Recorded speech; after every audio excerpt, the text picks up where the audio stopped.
Bonsoir. Que nous réserve cette édition 2024 du Monte Carlo Summer Festival? De grands noms sont encore à l'affiche.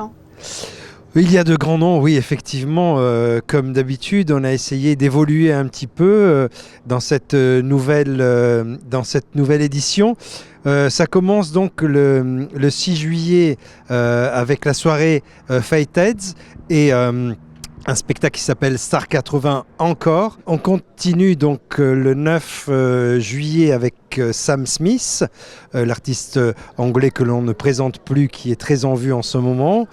On poursuit après le 16 juillet, on va remonter à l'Opéra Garnier parce que cette année le festival, un petit peu comme l'année dernière d'ailleurs, sera à la fois dans la salle des Étoiles mais aussi à l'Opéra Garnier, où l'on retrouvera un concert en compagnie de Diana Krall, donc le 16 juillet pour un concert plus intimiste, plus jazzy, plus cosy.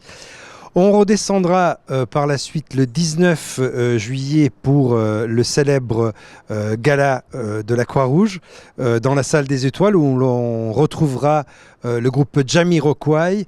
On poursuit ensuite le 25 juillet, on va rester encore dans la salle des Étoiles en compagnie d'un groupe emblématique New Wave des années 80, un groupe britannique, les Duran Duran. On poursuit et on finit à la salle des Étoiles avec 2 concerts debout avec le même artiste, Lenny Kravitz.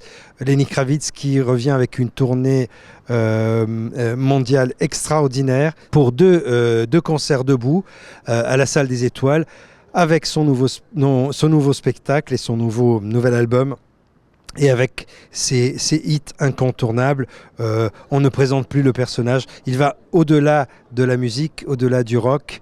C'est vraiment une vraie icône.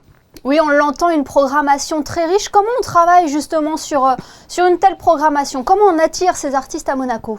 On part, si vous voulez, d'un dessin idéal, d'une wish list, d'un rêve même, et après on élimine petit à petit, selon les disponibilités des artistes. C'est toujours avec le cœur, après avec les oreilles, et après aussi il y a une part financière qui est importante et qu'il faut mettre dans la machine parce que, hélas, aujourd'hui, le modèle économique des concerts a énormément changé et il devient de plus en plus compliqué de pouvoir concourir avec des destinations, des arénas, des zéniths et des théâtres comme ça. Mais on n'a aucune difficulté à convaincre les artistes pour venir retrouver une proximité avec un public ici à la salle des Étoiles du Sporting Monte Carlo.